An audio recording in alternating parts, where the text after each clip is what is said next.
लगता है ಈಗ ನೋಡ್ರಿ ಆಟ.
ಒಂದು ನಿಮಿಷ ತಾಳ್ಮೆ ನಿಲ್ತೀರಾ ಇಲ್ಲ ಅಲ್ಲ ಇವರು ಒಂದು ಅರ್ಥ ಮಾಡ್ಕೊಳ್ಳಿ. ನಿಮಗೆ ಯಾರು ಪ್ರೇರಣೆ ಕಳ್ಕೊಂಡ್ಬಿಟ್ಟಿದ್ದಾರೆ ಕೆಲವರು.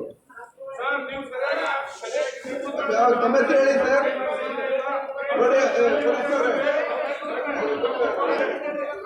ಕುಂಡ್ರಿಸಿ ಅವ್ರನ್ನ ಕುಂಡ್ರಿಸಿ ಕೂರ್ರಿ.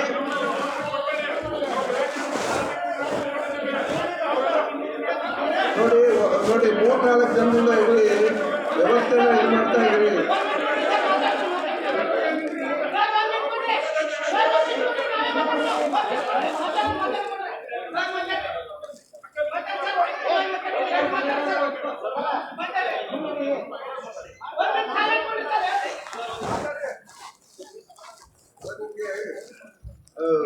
ಮಾಹಿತಿ ಬೇಕಾ ಅಥವಾ ಅದು ಜಗಳ ಆಡ್ಬೇಕಾ?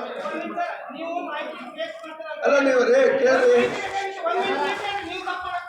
ಪೊಲೀಸ್ನವರೇ, please arrest him, please arrest him. Call the power F I. ಸುಮ್ಮನೆ ಇದು ಮಾಡ್ರಿ. ಏನ್ರಿ ಇದು ಅರ್ಥ ಇದೆ ನಿಮ್ಮದು? ನೀವು ಸುಮ್ಮನೆ ಇದ್ದೀರಿ. ನನಗೂ ತಗೊಳ್ತಾ ಇದೆ.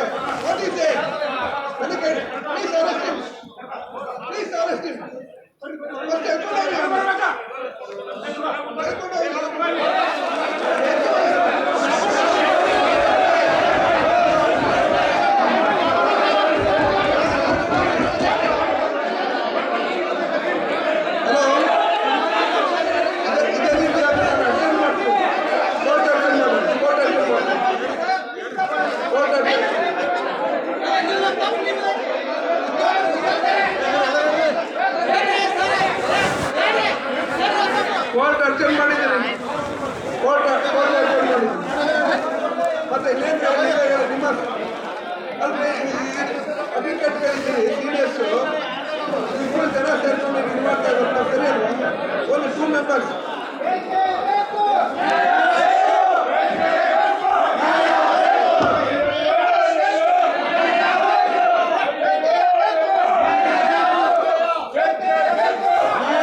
ಹೋಗಪ್ಪ.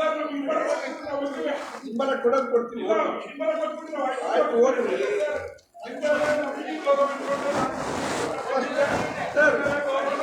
ಹೋಗಿ ಪೊಲೀಸ್ ಅವರೇ, ಯಾಕೆ ನೀವು ಪೊಲೀಸ್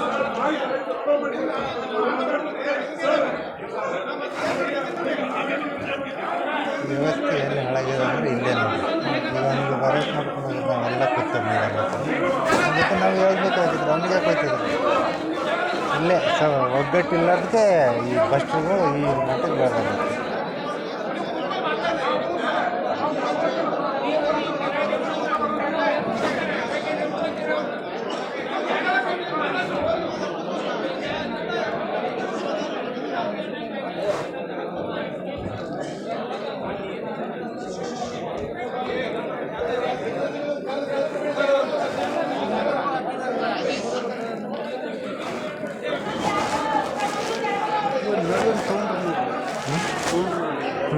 ಹಾಂ ಅಲ್ಲೇ ಒಂದೊಂದಿದ್ದವ್ರು ಮುಂದೆ ಬಂದು ಕೊಡ್ರಿ ಅಂತಂದ್ರಲ್ರಿ ಅಲ್ಲೇ ಹೊಲ್ಸಾಯ್ತು.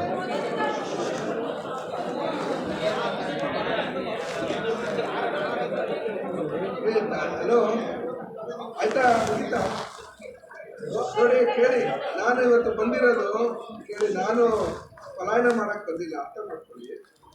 ನಿಮ್ಗೆ ಎಷ್ಟು ಗಂಟೆ ಆದರೂ ಕೂಡ ಪ್ರತಿಯೊಬ್ಬರು ಏರಿಂಗ್ ಮಾಡಬೇಕು ಅನ್ನೋ ಕಾರಣಕ್ಕೆ ನಾನು ಬಂದಿದ್ದು. ಮೊದಲು ಅದನ್ನ ತಾವು ಗಂಭೀರವಾಗಿ ಅರ್ಥ ಮಾಡ್ಕೊಳ್ಳಿ. ಸೀನಿಯರ್ ಮೋಸ್ಟ್ ಅಡ್ವೊಕೇಟ್ಗಳಿದ್ದೀರಿ, ಹೋಗಿದ್ದೀರಿ. ಯಾವುದೇ ಕೂಗಾಟ ಅಥವಾ ಮಾಡಬಾರ್ದು. ಇದು ಆ್ಯಕ್ಚುಲಿ ಇದು ಏರಿಂಗ್ ಸಂದರ್ಭದಲ್ಲಿ ಕೂಗಾಟ ಮಾಡೋದು ಅಥವಾ ಘೋಷಣೆ ಕೂಗೋದು ಮಾಡಬಾರ್ದು. ಅದು ಸಭ್ಯರ ಮನಸ್ಥಿತಿ ಅಲ್ಲ ಅನ್ನೋ ಒಂದು ಭಾವನೆ ನಂದು. ಸುಮಾರು ಜನ ಇದ್ದೀರಿ. ನಾನು ಇಲ್ಲಿ ಬೆಳಗಾವಿಯಲ್ಲಿ ವರ್ಕ್ ಮಾಡಿದವರು, 4 ವರ್ಷದಿಂದ ನಾನು ಇಲ್ಲೇ ವರ್ಕ್ ಮಾಡಿದವರು. ನನಗೆ ಗೊತ್ತು ಬೆಳಗಾವಿ ಜನ ಏನು ಅನ್ನೋದು. ಹಾಗನ್ಬಿಟ್ಟು ನಾನು ನಿಮ್ಮನ್ನ ವೆಯ್ಟ್ ಸರ್ ಪ್ಲೀಸ್ ಆ ಕಾರಣದಿಂದ ಹೇಳ್ತಾ ಇದ್ದೀನಿ. ನನಗೂ ತಾಳ್ಮೆ ಇದೆ. ನೀವು ಏನೇ ನನ್ನ ಅಟೆಂಪ್ಟ್ ಮಾಡಿದ್ರು ನಾನು ತಾಳ್ಮೆ ಕಳ್ಕೊಳ್ಳಲ್ಲ. ಅರ್ಥ ಆಯ್ತಾ? ನನಗೆ ನನ್ನ ಕೆಲವ್ರ ಬಗ್ಗೆ ನನಗೆ ಗೌರವ ಇದೆ. ಹಾಗನ್ಬಿಟ್ಟು ಆ ಘೋಷಣೆ ಕೂಡೋದು 3-4 ಜನದಿಂದ ಆಗೋದು ಬೇಡ. ಹಾಗೇನೆ ಪೊಲೀಸ್ನವ್ರು ಬಂದು ನಿಂತ್ಕೊಳ್ಳೋ ಇದನ್ನು ಕೂಡ ನನಗದು ಅವಲಕ್ಷಣ. ಯಾಕೆಂದರೆ ಅವರು ಪಾಪ ಅವ್ರ ಕೆಲಸದ್ರದ್ದು ಅವ್ರು ಬರಬೇಕಾಗುತ್ತೆ. ಇವಾಗ ನಾವು ಪ್ರತಿಯೊಬ್ಬರನ್ನೂ ಹಿಯರಿಂಗ್ ಮಾಡಬೇಕು ಅನ್ನೋ ಕಾರಣಕ್ಕೆ ನಾನು ಬಂದಿದ್ದೀನಿ. ಅದರಲ್ಲಿ ಯಾವ ಎರಡು ಮಾತಿಲ್ಲ. ಮೂರನೇದು, ಮಾಹಿತಿನ ಖಂಡಿತವಾಗ್ಲೂ ಕೊಡಿಸ್ಬೇಕು ಅಂತ ನಾವಿಲ್ಲಿ ಕ್ಲಾಸಿಫೈ ಮಾಡಿಕೊಂಡು ಅರ್ಜಿಗಳನ್ನ ಫಸ್ಟ್ ಹೇಳ್ತೀನಿ ತಗೊಳ್ಳಿ.